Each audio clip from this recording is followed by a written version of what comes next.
There you are again. Okay. So let's see.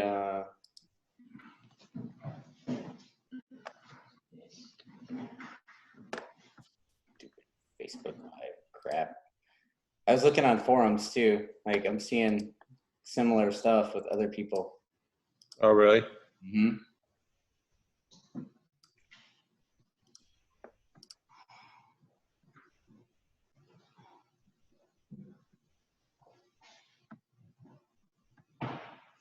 Oh, I see. You can record this thing on while it's running. Mm-hmm.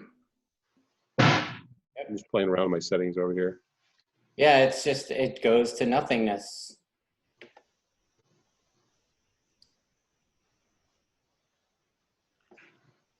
Whatever.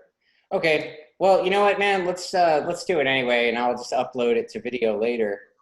So hi, Richard. Hey, dust off.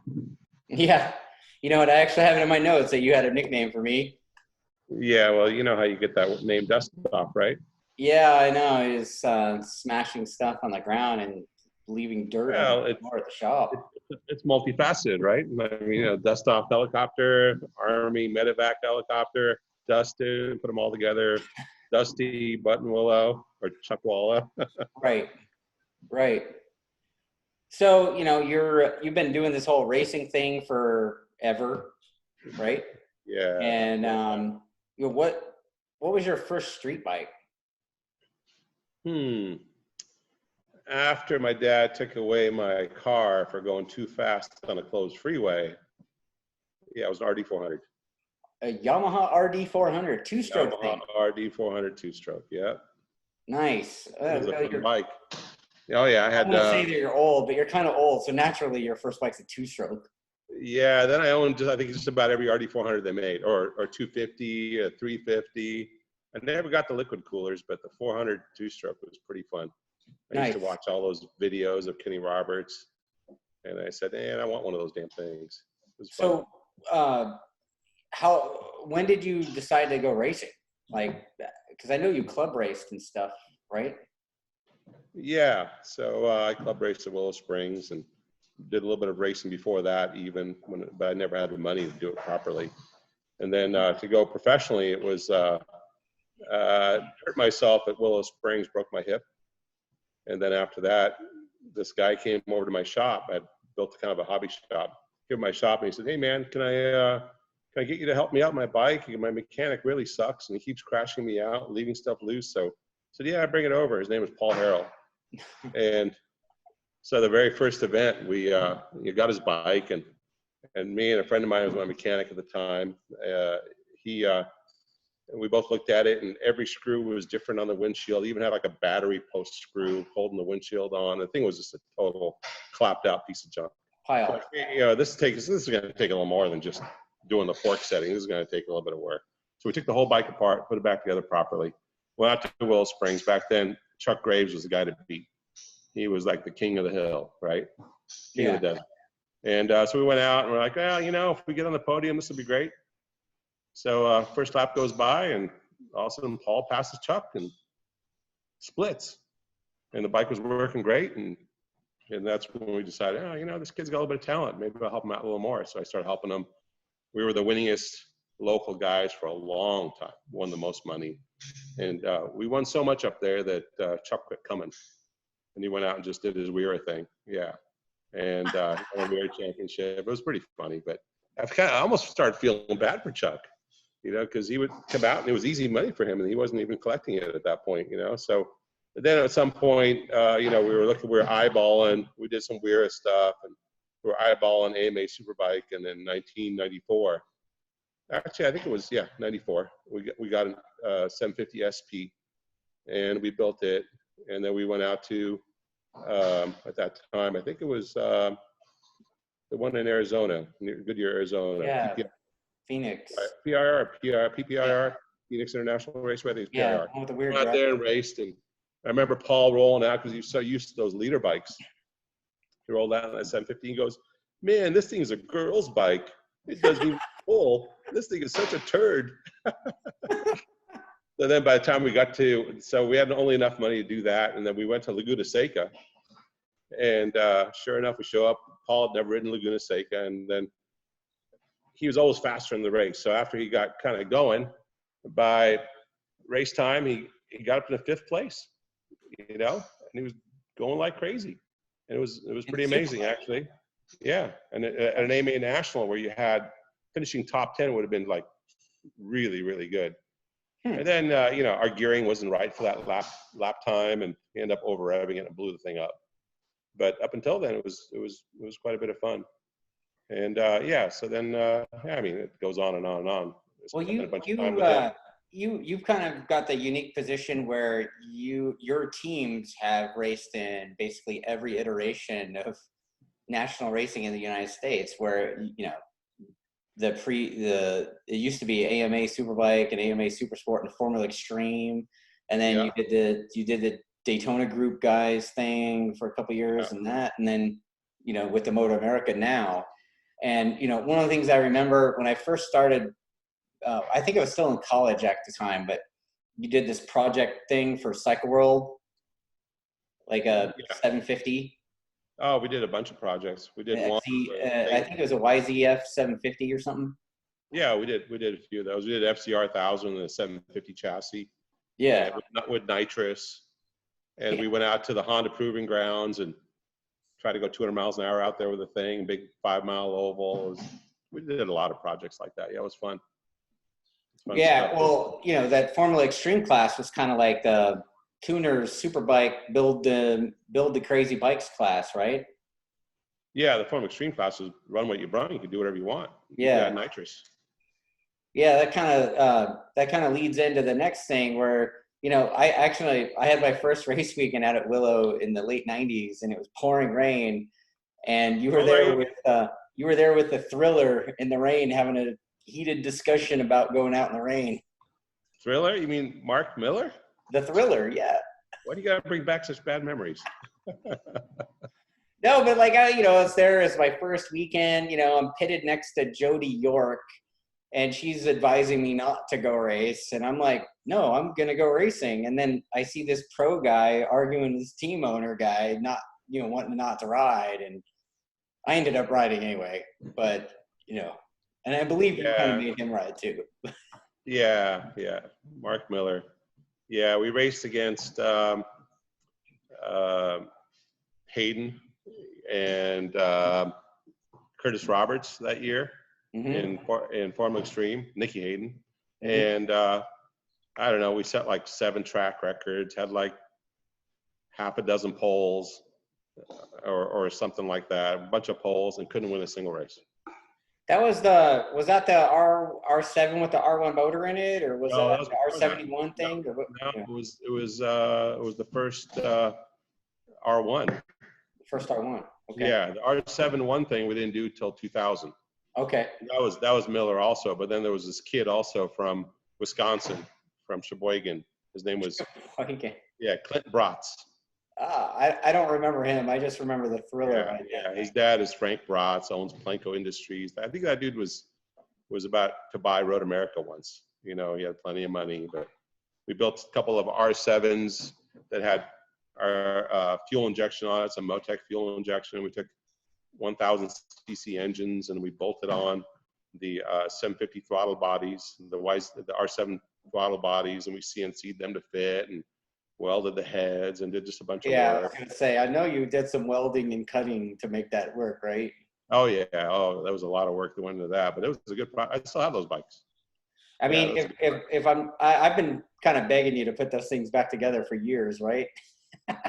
Yeah, you know, I walk by those things, I look at the gas tanks, and they're gigantic. They look like coffee tables. I know. So the most recent thing we're doing to improve the performance is making the rider comfortable, right? So like with JD last year, just moving around the gas tank made a huge difference. And this year with Cameron, you know, just in testing, we've changed a couple of gas tank shapes and just the little things that can make him hang off the bike properly and put load on the bike in a certain way. It's made a big improvement, probably as much as any of the suspension stuff we've been doing. You look at those GP bikes, and they're all about the gas tank shape, the evolution of the gas tank. It's really crazy. So that was, if I'm not mistaken, was that the first R1 motor that was fuel injected, or? that you know One of? we built? Yeah, I think so. Yeah, no, there was no fuel injected R1 before then. Yeah, Yeah. we were the first to put but then you know what happened? It was really strange. And that was the first time I actually met Keith McCarty, was at the very next year. See, what happened was we show up to Sears Point, and the AMA comes up to us and says, this is before we even raced the bike. It was the very first event. And the AMA comes up and says, hey, you guys can't race that bike. We're like, what? We've been talking to you over the winter about this bike. They said, no, it's not legal in the United States. The rules say it has to be a street bike to work in the United States. We're like, but they sell it in Canada, it's a street bike. Like, no, but they don't sell it in the United States as street bikes. We argued back and forth. Like, but the rules say you can modify the frame as much as you want. So I don't understand the problem. Like, well, you have to keep the street bike thing going on. So we're like, okay, we'll see how this is going. So one of my guys drives back to Los Angeles from Laguna Seca, picks up our old R1 and brings it back so we could race. And then the race gets rained out. So we go back to the shop and we cut the steering head off the R1 and we welded the R7 chassis. and we took it over the highway patrol and showed it to them, and they stamp it, makes it a street bike, take pictures of the frame and send it to the AMA and say, oh, look, it's now a street bike. We just changed 99% of the frame. And they all fuddle through their rule book. They say, well, he can modify all he wants, so I guess it's legal. Right. And later on, the following year, they come up with this rule. I guess they call it the Stanboli rule, where they say you can only modify now 50% of the chassis, right? But so Graves goes and builds an R7 with 100% R7, and they let Buckmaster ride it all year long. And then at some point, Suzuki and I think another team, I think it was M4, and a couple other guys. We were running Suzukis at the time, Pridmore. Yeah. We didn't protest the Yamaha, but I think M4 might have, or at the time Valvoline. And so they had to bring me in as an expert witness, and lo and behold, Keith McCarty is over there to represent Yamaha. That's the first time I ever met him. He was pleasant enough, considering the facts. But they end up making them change their frame. They end up keeping their points and all that stuff the very next event. And so we went racing anyway. But the point was that they didn't change. They didn't change anything on the motorcycle, but they made the motorcycle legal without going through all the stuff that we went through. And so anyway, just one of those weird AMA things. I know. I was talking to one of your old employees, a good friend of mine, a long time ago, Jacob West. Yeah. And he was actually participating on a team with you guys doing racing that R1 at, I want to say it was either the R1 or the R71 for 24 hours at the Willow thing. Yeah. Oh yeah. Yeah. Oh, that was good times too. Yeah. 24 hours. We went 23 and a half hours with that thing. Yeah. That was the first time I think Vincent Haskovic rode our bike. I think he was on that bike. I don't remember if it was him or somebody else. Man, it's been a long time ago. But I remember Miller was going back and forth with someone about who was the fastest at night. Probably. What's that? It was probably Jacob. No, it wasn't Jacob. No? It was somebody else. He rode a stint. And so did, what's his name in Vegas? Stern? Stern rode it. It was like 5 or 6 guys. 24 hours, pretty long. And I thought it was Haskovic, but maybe it wasn't Haskovic. It might have been somebody else. But we were going back and forth on who's the fastest in the dark. And Miller wanted to win this thing in the dark because he was all ego-driven, right? So he goes out and runs the thing, catches a rock in the race. Somebody runs off the track, puts a bunch of rocks on the track. He catches a rock in the radiator, never pays attention. The dash is blinking the whole time. And he runs the thing out of water until the thing, literally slowing down. He comes in the pits and the thing's spewing water and steam and everything. So we cool the engine off and we epoxy the radiator real quick with some like 2-part epoxy. And just push it in the fins. We had this like smash it together type epoxy. Yeah. And we smash that thing in the fins, add some water, and the thing keeps spitting the water back out. Finally we were able to get some water in it. We cap it off. And we're saying, well, let's just do a couple laps and get the spare engine ready. Just so we can get ready for a quick engine change. Those 24 hours, they last forever, and everybody has a problem at the end. Right. So we run the thing, and sure enough, it's going and going and going. Come in and do a tire stop, and it keeps on going and going and going. It's like, okay, well, let's run this thing out. 23 and a half hours we went, and the thing probably blew up. and we still finished second. Yeah, that was pretty weird too. I think that thing was fixed because they kept taking our laps away, even though we were faster than those guys by a ways. They kept taking our laps away because they were missing the beacon, I guess, exiting pit lane or something like that. And they're like, "Oh yeah, you're still on lap such." I go, "What are you talking about? This is the lap count we're on." And anyway, it's just another one of those weird. I'd never do another 24 It was only 20 years ago, but let's not dwell on it. No. As a matter of fact, we left without our trophies. We packed up and left. I said, "Okay, I see how you guys are." We left, and they end up mailing all of our trophies to us. Give me that check. I'm out of here. Oh my God, that's funny. Well, you also did other cool stuff too. You went over to did that Macau many times, right? Like on a bunch of different kind of bikes too. Yeah, no, we took Miller on that R7, that same R7 in 2000. We were, at that point, one of 3 Americans ever be on the podium in Macau. Wow. And I think it might have been the first R7 to race there. Yeah, we were on the front row there, and it was a good race. Yeah, I think that was the last time really Miller was going pretty good there. But yeah, no, we took Hayes there.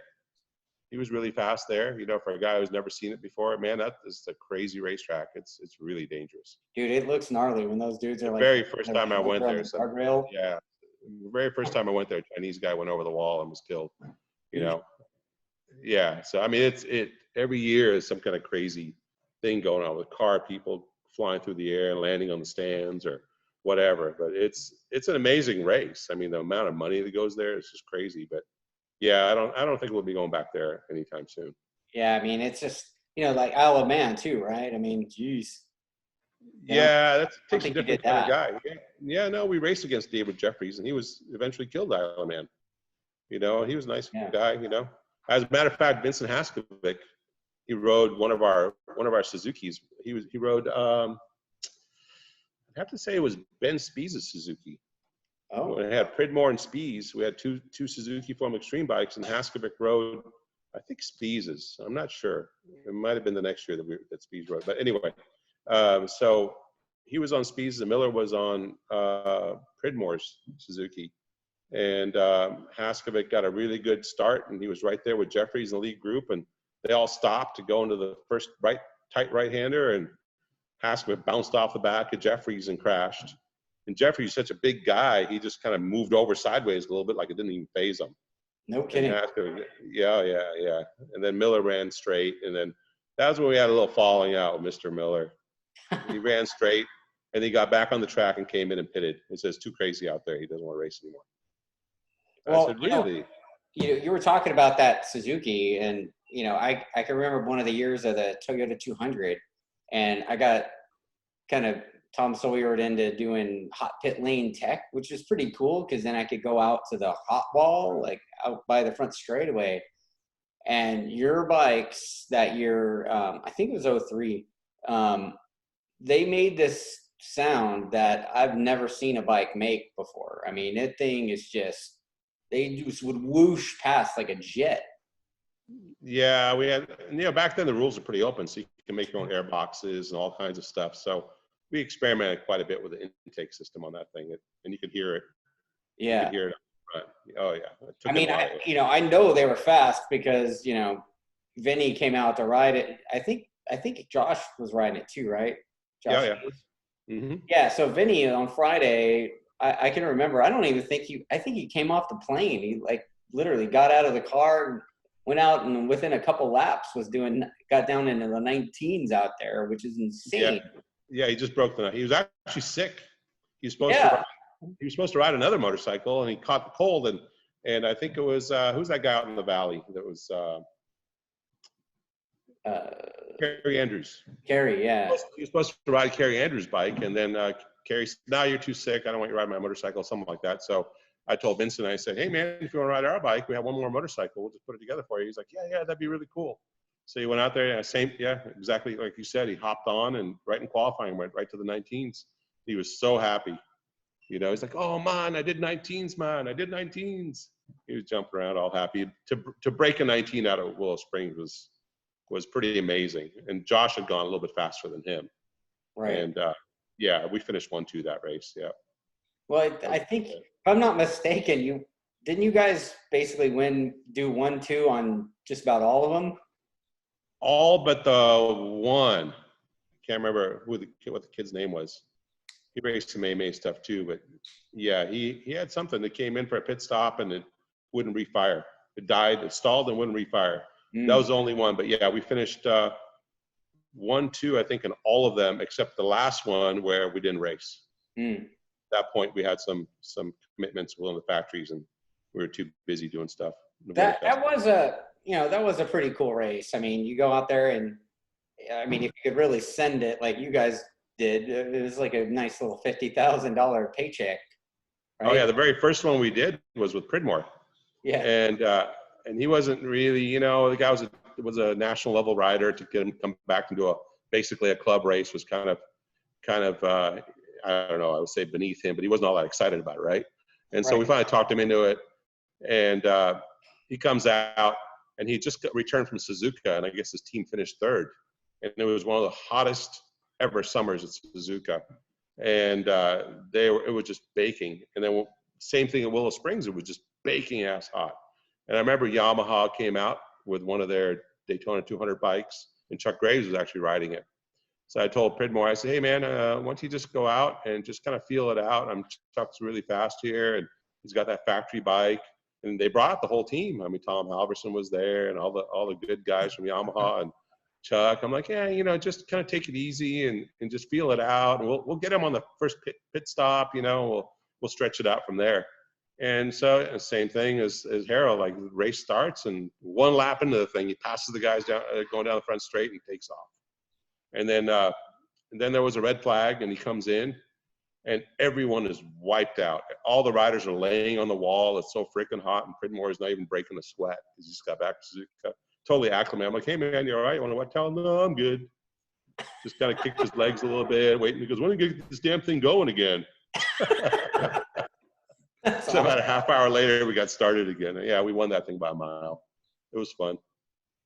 Well, so you did, your teams did some 600 racing too, right? I mean, there was AMA 600 Supersport. I know you guys had some R6s, and then later you did some stuff with the Suzuki, and then the green bikes, but you've always been kind of like that tuner guy, right? So like, what? You said I've always been that tuner guy? Yeah, you've always been that like crazy, let's build something, let's make it faster. Yeah, that's what our shop's all about, right? Yeah. So, what did you think of that when they did what they called it Formula Extreme for a little bit on the 600s, and then later it was, I think, Daytona Sport Bike or something? Yeah, that was when we were with Kawasaki, and we won the Daytona 200 twice, and that was the first time was a 1-2 again. We really do good at the endurance races. Anything with a tire stop or, coordinating the whole team and doing stuff really fast, a lot of practice, making all the little widgets to make it all come together, tires going in and out nice and easy. We're always good at that, filling the fuel fast, just all physics stuff, just and mechanical engineering stuff, just make it all come together. And the first year was Steve Rapp and what's his name from Australia? God, what the hell's his name again? Attard? Ben Attard, yeah, that's it. Yeah. I try to block out the guys that gave me a hard time. Yeah, so Rapp and Attard, we finished 1-2 that year, and then Kawasaki was ecstatic. And then the next year was Chaz Davies and Steve Rapp. That was the year that actually Hayes had won it, but they took apart his engine and it was all polished out illegally and stuff like that. It wasn't Hayes' fault, the factory just went at it. I guess they had never been called on it before, and they got caught out, and they got disqualified. But yeah, every little thing, every little bit adds up at Daytona. Such a long race. I mean, if you have 1 or 2 horsepower, I think there was a lot of that kind of stuff getting caught that year, right? I mean, I know the Suzuki Superbike team kind of got busted for like a crank thing too, right? There was a lot of politicking going on with the DMG and the AMA towards the end, and if you weren't in with a group almost, you could get the Suzuki crankshaft thing. I don't know if that was a legit deal, if it was a color. I'm sure they had some crankshafts that were a little stronger than but I don't know if it was actually any kind of a horsepower benefit. I don't know because I wasn't inside those engines, but yeah, for sure. I don't think it was a stock part. So yeah, Mladen got caught out with a crankshaft. There's been different teams getting caught out with different things. You know, everyone pushes the edge of the envelope. That's just the nature of racing, and every now and then somebody gets caught out. So, like, what's it like? How different was that, like DSB or whatever, or Formula Extreme 600 than say a super sport bike? Oh, the Formula Stream 600 was basically a super bike. Oh yeah. Same as we're running now, just 600 cc. They were trying to make. I remember sitting in those meetings. They were trying to make the 600 the premier motorcycle. And I'm thinking to myself, man, that's never going to work in the United States. U.S. likes big, fast motorcycles. They're never going to take a 600 and make it the premier class. You know. Yeah. Maybe a bunch of years from now when everything's a hybrid or something crazy. But right now, I don't think anybody gets excited over that. But yeah, it was forks, brakes, gas tanks, swing arms. I mean, everything you want to do basically. The 600. It was a lot of fun to build those things, and they're fun to ride. But they're no monster like we have now. I mean, the bikes we have now are really, really cool. Yeah, those are fun. Yeah, DMG they dumbed it. Yeah, DMG dumbed it down a little bit, and they made the premier class the Daytona sport bike, which was confusing with super sport. And same kind of thing, you know, they had the rules kept changing.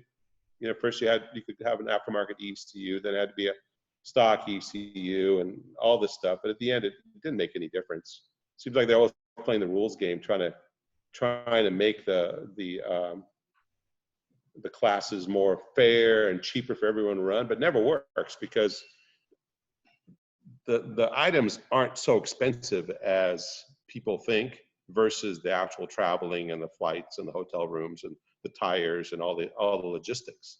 Logistics just kill you compared to. So the teams that are going to win are the ones that can win, regardless of what the rules are. Yeah, you want to win, you put a really great rider on your motorcycle. You know, he'll make your bike look good. That's just it. You know, and of course he has to have the proper feel. He has to have the right people behind him and all that. So the teams are going to win are the people who pick the best riders and the best mechanics, just the way it is. It isn't all about the money. Well, I also remember. I've actually proved that.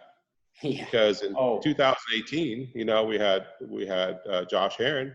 We had zero budget, and we could have, if we didn't have that complete destruction derby at UMC, you know, where the bike broke in half, we couldn't put it back together in time for the race. We would have came in second in the championship. Right. You know, I mean, so that tells you if you have a good rider. You also broke on the way to Road Atlanta that year. Oh yeah, we never made the first round. Yeah. So we skipped the first round. He rode a street bike because our truck broke in Shreveport, Louisiana. Why wouldn't I just leave my truck there? Yeah, just rent a van, dude. Just leave all your stuff there and just rent a van. Yeah. The guy at the differential shop said, "You don't want to leave that thing out here." Oh, is that right? We had a couple trailers stolen from here out front. Oh yeah. Man. I'm like, oh, I'm not leaving. I slept in that damn thing for like 2 days. So you also did a class that's now gone. I mean, they don't even make these things. Well, I think one brand still kind of makes them, but maybe the 750 class, that's 750 super stock class. That always was pretty cool. Yeah, no, that was our first win at Daytona. Was once again with Pridmore. That was our first year on the Suzukis in 2001. We had Pridmore and what the hell is that dude's name in New York? What's the name of that guy in New York that has that dealership? Oh, it's gonna be Alexander. Richie Alexander. Richie Alexander. That's it. I told you. I always forget the guys that I didn't have a great time How do I with. know all this and you don't? Richie was okay. He just never quite got road racing, I think, but he was pretty good. Yeah, no, we finished 1-3 there, the very first outing, and who finished second? Ben Spies. And then the next year we got Ben Spies and Pridmore, and then after that we had Hayes and Pridmore, and then we went to Kawasaki, and then finally over to Yamaha, where I started all this racing adventure at. So I'm way happy to be here. That's awesome. So, like, what do you think, where do you think that's going to go class wise? You know, I mean, it seems like right now that stock class or whatever, there's like a super stock 1000, which is kind of like Superbike light now, right? Or You know, I've had this conversation with Wayne and Chuck, and all they would like to do is just have a full field, like 20 some odd riders. right. And I think they just need to sell it a little better. And I think the riders that are coming up, that are in the junior cup and all that, they need to see some upward mobility, because there's people out there with money. I mean, racing is not cheap. You know, Right. racing is not cheap at any stretch of the imagination. You know, you can't go club racing. Even club racing is not cheap, right? Right. You know, every weekend's a few grand. You know, so Yeah. not everybody can afford that. You know, if you want to race seriously, it's going to cost you some money. And so I think that either the organization helps. I think one of the problems is that these guys have no ability to sell themselves, including myself. You know, I will sell myself by being somewhat good at it and try really hard and get some success, to where somebody like Yamaha or Kawasaki or Suzuki is willing to give us proper support, right? And then with that also comes some other sponsors that want to give you, like NGK would call you and say, hey, but I've never been that guy to cold call all these people and say, hey man, give me some money. Hey man, give me some money. I'm like, oh man, I don't want to waste my time doing that. I'll build a fast motorcycle instead. But I think there's a lot of teams like that.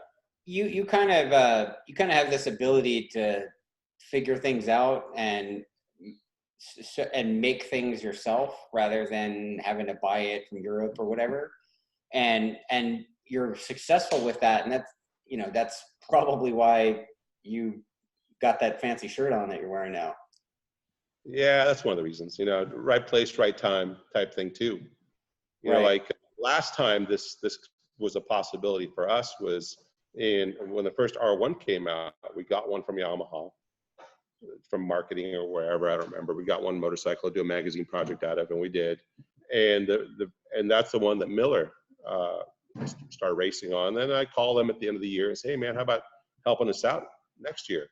And the guy who was running racing at the time said, you know what, we don't have any money right now, but if you go out and do a season, you know, we can support you with some bikes and a few parts. If you do a season, we'll help you out a lot more next year. And we just looked and like, no, we just can't afford to do a full season of AMA racing with no money coming in from anywhere, you know? So again, not being that smart, we're going out selling ourselves.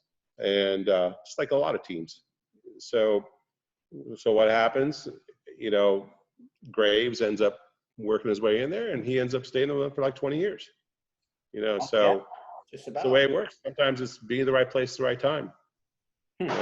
But yeah, so we went another path, and then here we are again doing a deal with Yamaha, which is really, really good. So you know what? You're also, because you build crazy stuff and you're that like fancy tuner guy, and yeah, I am. You built your own GP bike, dude. Like, tell me about that. That was a lot of work. Well, you know, it's pushing the edge, right? So it isn't like we could try 5 different chassis and we could try 5 different engine combinations. We only had the ability to build X chassis, one, and a couple different engine combos before the first event came. We built that thing basically in 3 months, from electronics to raw. We had raw billets. We machined the chassis out of it. We basically took all the experience we knew from Superbike racing and Formula Extreme racing and every other kind of racing, and having some friends in the GP paddock and learning a little bit about this and that, and a little bit of physics background and engineering background, and put it all together and rolled out there. And hey, second event, we scored some points. So that was pretty freaking good, you know, to have a couple championship points at a MotoGP. That's pretty awesome. But it was a big project. I remember the riders coming out and testing those things, testing that thing at Chuckwalla, one of the riders anyway. And then I think you let Jason ride it too, right? Oh yeah, Jason was really fast on it. Yeah. He just stood on the rear brake everywhere around the racetrack. I'm like, dude, you're burning up the rear brake. What are you doing? Like, this thing has electronics. It won't wheelie. That thing would not wheelie. I mean, like literally, it would not stand up on a wheelie at all. The electronics were pretty good, yeah. It would hover the front tire everywhere it went. And so that was a lot of effort, and then that class just disappeared. Well, I mean, it was a stopgap, right, for MotoGP. I think they were pretty smart about it. You know, they put together a class where they could promote like a builder class. So you could take, before that, the rules were you couldn't have a production engine. You had to have a prototype chassis, no production engine. So then they took away that rule. So you have to have a prototype chassis, but you could use a production engine. Well, that took a big chunk of money out of what normally, you know, is $1 million project, you know, for the engine. And so that took a big chunk of that out.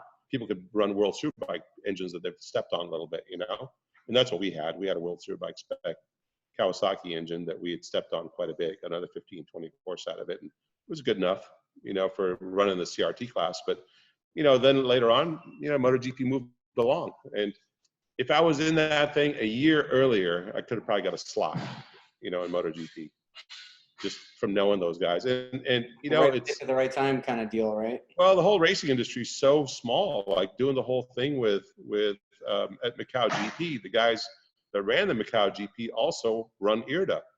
So Mike Trimby at IRDA, you know, I know him personally from the Macau GP. Just give him a call and say, hey man, is it possible to do the CRT thing? He's like, yeah, we get you a slot, you know. And so, sure enough, next thing you know, you're on the MotoGP grid. You know, so it's kind of being at the right place, right time, knowing some people, shaking some hands, stuff like that, and showing your abilities, I guess, you know, that you're serious. They weren't going to give that thing to just anybody. So with your experience in all the variations of national racing here in the U.S., including, I think you participated in Road Racing World's like Superbike shootout thing, right? Where they had like a couple of rounds. I think there was like a few rounds that they couldn't get televised or something. No, we didn't do that. You guys didn't do that? No. Yeah, I know they did like a 3-round thing. I think we were out of racing for a couple of years. Oh, that's right. That's right. After the Kawasaki thing ended in 2009, you know, basically DMG ran. What's that? You guys So we supported a few teams after that, you know, kind of keep our feet wet. Yeah. And so we did the Riders Discount thing with a Triumph, and that's when we won the Daytona 200 with Danny Eslick. I worked with Jake the year before, just for Jake Zemke, just for, you know, a couple rounds. He was fun to work with. You know, he's actually a really talented guy and talented rider. And yeah, Danny went out and he won the Daytona 200 pretty easy. But you know, Danny just he's a good rider. He had actually ridden for us before on the Suzuki years ago. That was our third motorcycle. It was something Suzuki wanted to bring up, this flat track kid. He was, I think, 16 or 17. He ended up riding a 750 Superstar bike, crashed the bike a lot, you know. But yes, we had a chance to work with him again, won the 200, and it was an all right season. It didn't really end the way we'd like to have had it end, but it was on a Triumph. I think it was the first time Triumph had won the 200 ever. No, it was the first time that they had won it in 47 years. Oh, 1967. Here's Joseph Wikipedia. Actually, it was the first time Triumph had run it since 1967, and to commemorate the 47 years since Triumph won that race, they bought the motorcycle, and they had 47 replica bikes to commemorate the 47 Yeah, we had years. our parts. well, thanks for that info, Joseph. Yeah, actually, that's not 100%. We had won at Daytona before that on a Triumph T595 with was it Paul Harrell or Curtis Adams? One of the two. Curtis Adams sounds right. No, it wasn't the 200. Yeah. But that was 47 years to commemorate. Yeah, that's great, Joseph. Appreciate that, buddy. Don't worry, I'm going back to work. Yeah, go back to work. Yeah. You play with your Facebook. All right. Yep. So, you know, you've been through all those iterations of national racing here in the U.S. You know, how is your philosophy with racing and your effort or whatever any different than it was back then? Like your mindset towards building your bike to win and stuff, like what's different between back then when you had carburetors and flat slides or whatever and now? Yeah, okay, so that's easy. Back then you would build an engine to produce power a certain way so that the guy can actually ride it. And most of the engines didn't actually make a bunch of power. And so like the 750s, for instance, they were super easy to ride, but the grip wasn't there. So it kind of, everything kind of balanced each other out. And then later on with the Formula Extreme bikes, we were making over 200 horsepower with those things. And that was with no traction control, no wheelie control, none of that stuff. You had to have really some really talented riders to be able to ride those things. And you ran the things with really tall gearing. So you got rid of the wheel torque by changing the gearbox and doing all those things to kind of slow up the engine, right? Because it was too strong. So now the philosophy is more like, let's build the meanest engine we possibly can, control it with electronics. You know, so we can dumb down the engine with electronics. And you'd be amazed if I showed you some of the data, how much power we cut out of one of these motorcycles all around the racetrack. I mean, they're never seeing full power except for the straightaways. And the MotoGP bikes are the same way, and World Superbikes exactly the same way. You know, and I think BSB, they don't have a lot of these controls. So they do it differently. They do it through ignition timing and gearboxes again. So kind of a little bit more old school. You could do it either way. It's easier this way, actually, than it is the other way. The other way, you would have to build maybe a couple different engine combinations. If you really were a serious team, like a top level team, you'd have your short track engine, you'd have your long track engine, you'd have, you know, with different cam timing and different cam specs. So they had torque in different places. And then you would play with the gearboxes, and then, you know, a gearbox meaning sprockets, and now we're not allowed to do gearboxes. And so you would do a bunch of different things like that, and you would come up somewhere close to where you are now. Now you just build one engine combination, and you show up the racetrack, and you just pluck away at the keyboard. You know, super easy. Oh, I want to dumb down the power right here. I'll just dumb it down a little bit. So it seems like the old way might be more expensive too. I think so. It's a hell of a lot more work. Yeah. That's for sure. And the old way, when you had to come in and pull the gas tank off and change the needles and change the jets and all that kind of good stuff. Yeah, that was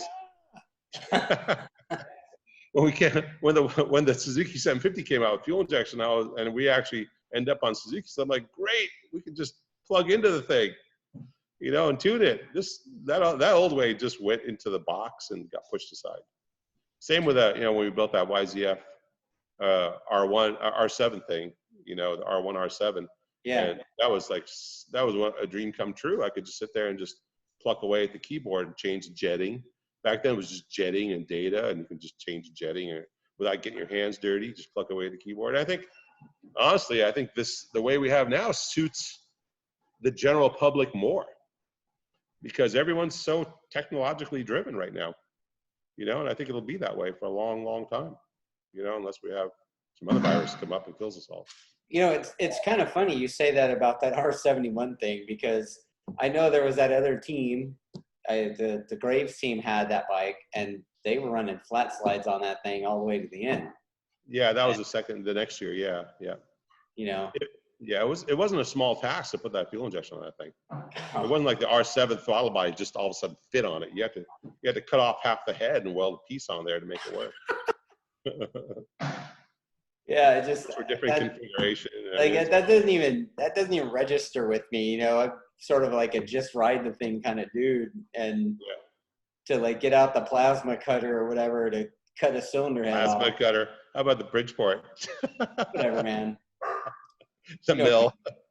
Well, I mean, just as a point, remember when you had your R1 and you were pretty disappointed in the rideability with it after you had someone flash the thing for you? Right. You were so uncomfortable, you were thinking about selling it? And Maybe. then you brought it over here? Yeah, okay. I'm gonna go down that rabbit hole. Yeah. And I said, dude, you don't want to do that. You know, you have a track day organization. You got to be the guy leading from the Yeah, you got to lead from the front. As soon as you quit, everybody else is going to quit. So then we took your R1 and we put our map in there from our super stock 1000 bike that Heron was riding. And you're like, wow, this thing's so much easier to ride. And that's exactly the way it works. Yeah, you can take something that's the exact same motorcycle, you take it where it's no fun to ride and make it fun to ride. Yeah, I can remember around that time, there was a couple of old school kind of tuner guys telling me, oh yeah, just change the gearing, you know, run a 39 or whatever on the back. Yeah, one gear all around the racetrack. And you basically told me I was saying dumb things. Don't say dumb things. Well, you got to look at MotoGP and stuff like that. There's some places where you can run tall gearing and short shift and all that, and there's other places you just can't. And if you want to go fast, you have to use the gearbox. And one of the areas I think where like, for example, Yamaha was struggling, it's no secret, was they weren't using first gear, and Tony kept killing them off the corners.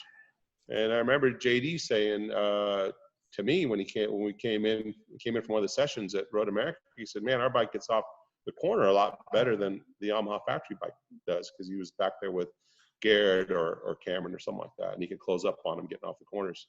I was like, huh. So I talked to those guys, and then eventually they started using first gear. And at the end, I think they were a little bit better off with it, at some of the tracks.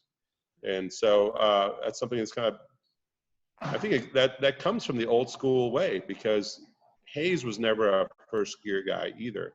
And Hayes comes from that old school way where tall gearing, right around one gear, all around the racetrack. And I think things have evolved a little bit since then. That's, like I said, I always just ride the thing, so like all that stuff. I mean, I can remember having troubles and sending you data. We had a data logger on the bike, and I would email it to you from the track, and then you just like, oh, well, here's your problem here. Yeah, but what was even better though was when you sent me the video, the on-bike video. Yeah. You called me. I think you called me lazy. No, you were. I said when you got up when you got up, started following people, you started looking on the inside of them. The bike would go at the inside of them. You weren't using all the racetrack. Right. So you end up getting stuck behind people for a long pinching myself off. Yeah. You kept your arcs were tighter. You kept looking on the inside of them instead of running your own lines again. And then you could close up on a group, and then you'd be stuck there. Well, you're going a second faster than those guys. Why are you still sitting there? And it's not always about bombarding people. Sometimes you got to back up and pass people, to keep running your lines. But one of the screens we have on our data system is the rider screen. I like to look at that first. Oh. Yeah, because the rider comes in and says, "Oh man, my seat pad, my this, my that, my grip can't grip, my handlebar, my lever, my this, whatever," right? You go straight to the rider screen and say, "Hey man, why are you using the rear brake so much right here? Why are you rolling off the throttle before you open it again?" And then it gets them thinking about their riding and how we can make the bike better instead of all that little stuff that means nothing most of the time. So you've been working with those fancy bikes, variation of those fancy bikes behind you for a couple of years now. I mean, obviously those are the new hotness, right? Yeah, in process, yeah. But slow down a bit.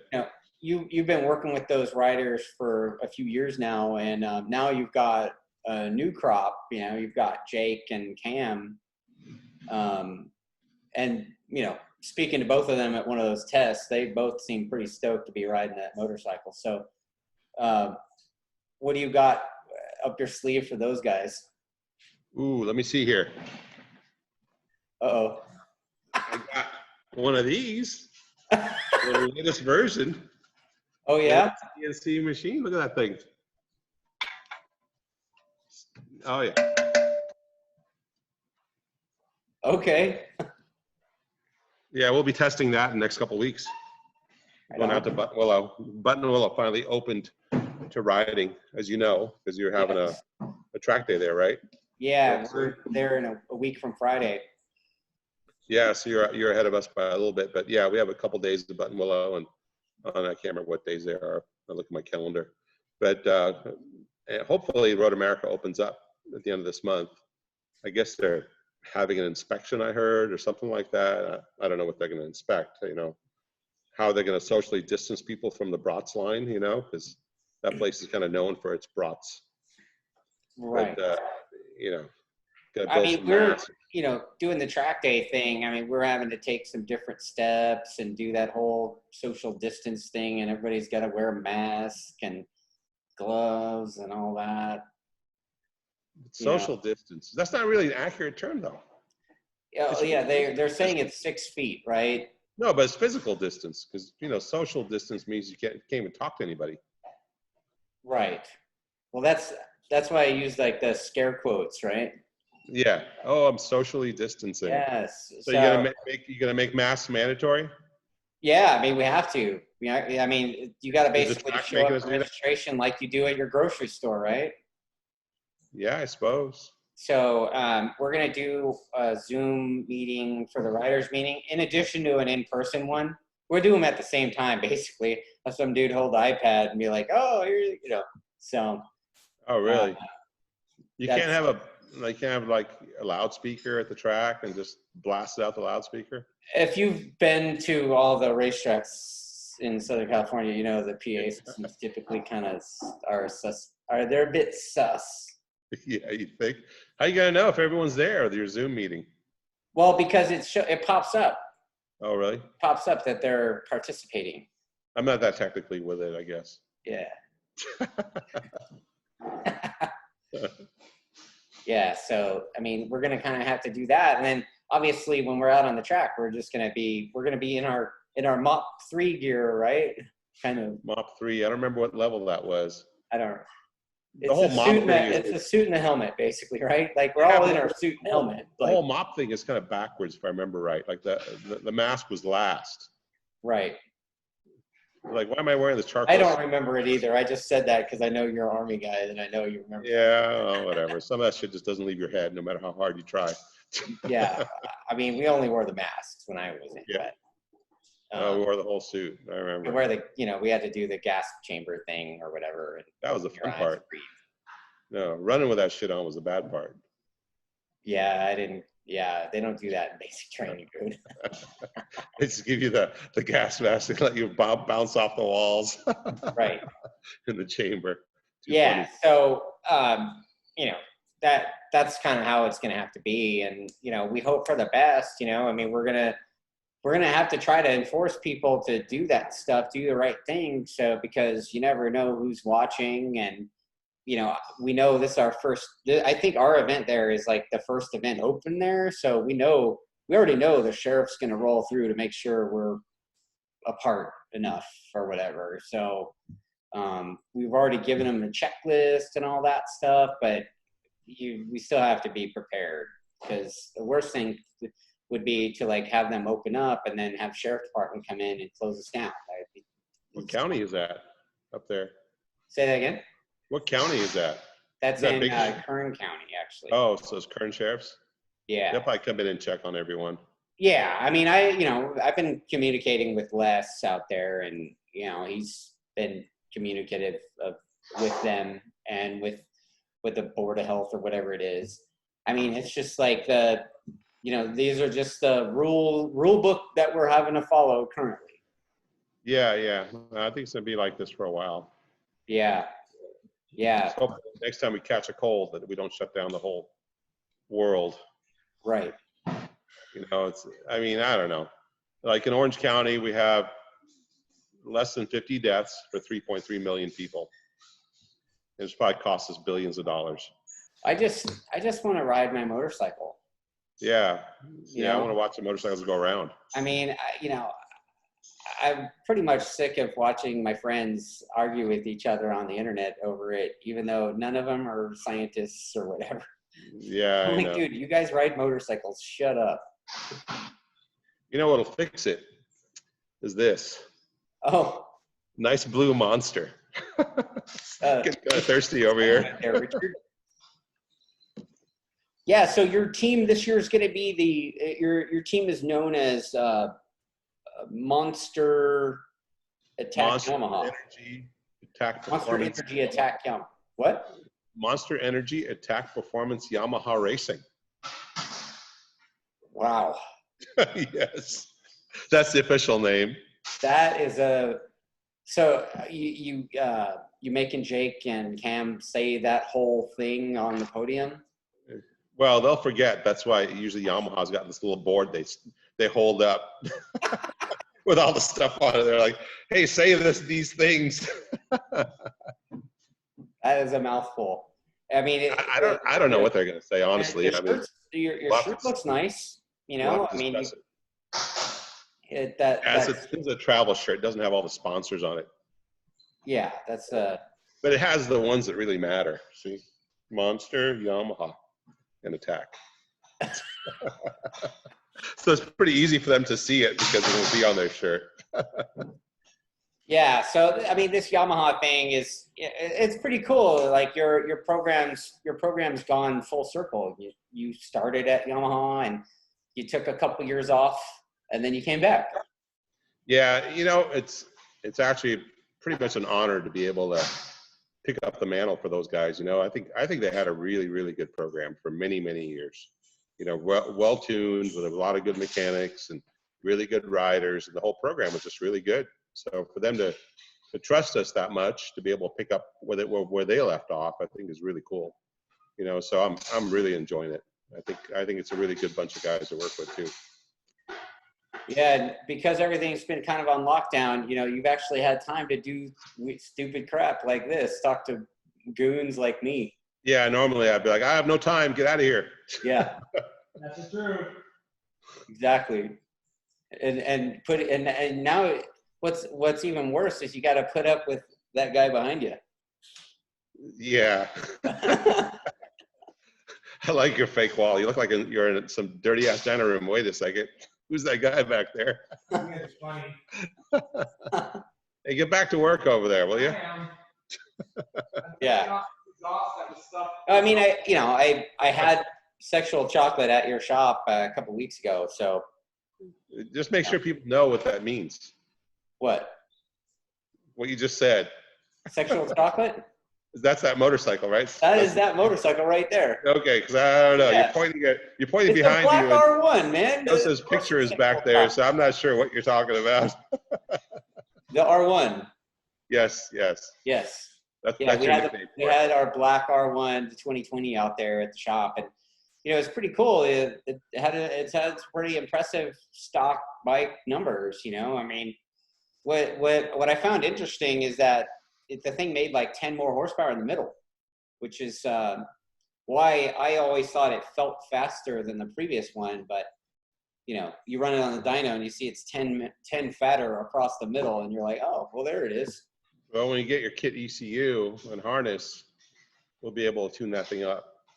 Oh, I fully expect to be having that as soon as you get your hands on no, they're it. fast. The new bikes are a little bit faster than the old ones for sure. Oh, I'm looking forward to it. Yeah. Have you done some laps on that thing? I mean, some fast laps? I mean, you know, yeah, you know, for a stalker, I mean, you know, not breaking any records or anything like that. Right. But I mean, not super far off. Well, I mean, I think my fastest lap on this pile is only maybe 2 or 3 seconds off my fastest ever. So that's not bad. Well, that was with stock forks too. So right. Yeah, no, that's good actually with stock forks. Yeah. Yes. You're gonna build another one? Yeah, of course. You kidding? Yeah. I've already been kind of piecemealing things, getting your Superbike Unlimited dude hooking me up with some stuff, and yeah, Freddie's got you hooked up, huh? Yep. That's good.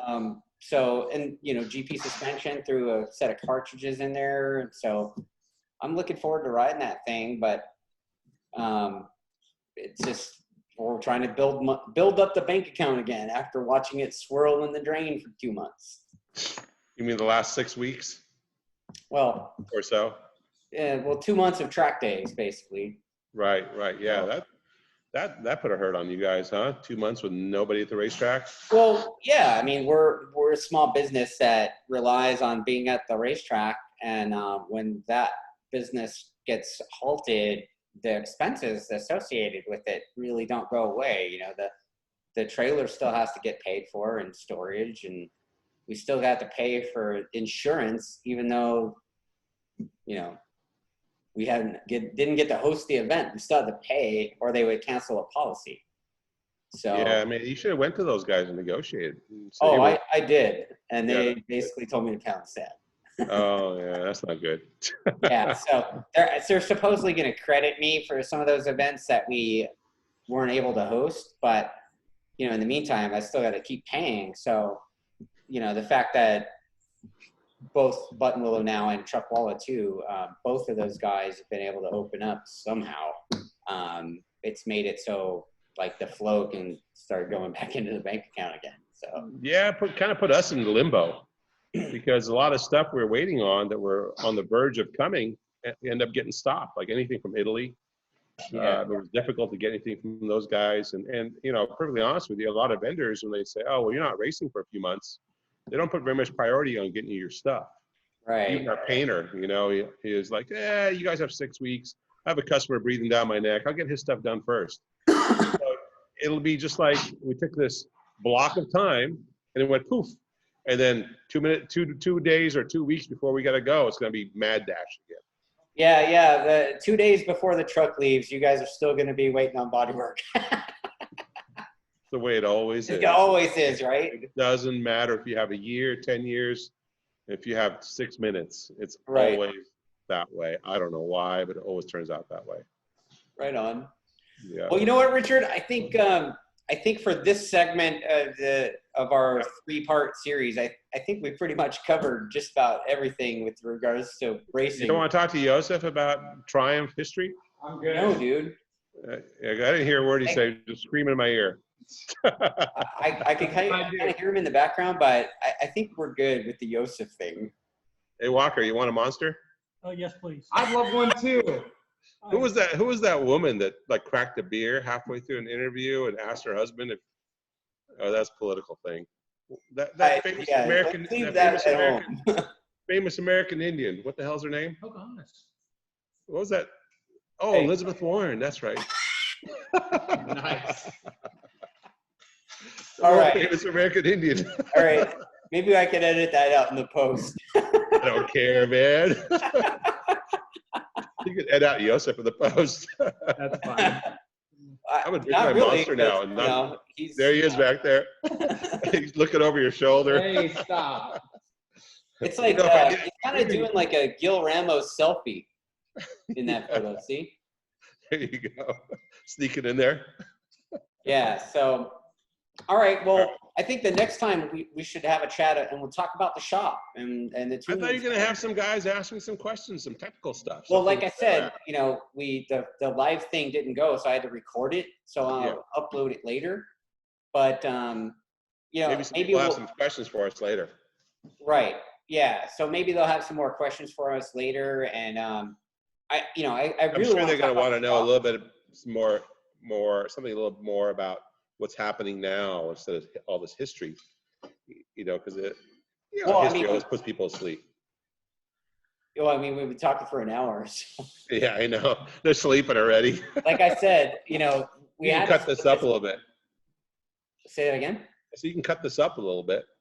Well, like I said, I think we should do 3 of these because that way we don't put everybody to sleep and kind of blow everything in one shot. Yep. But this time, you know, we talked a little bit about the present and we talked some about the past and everything in the middle, right? Mm-hmm.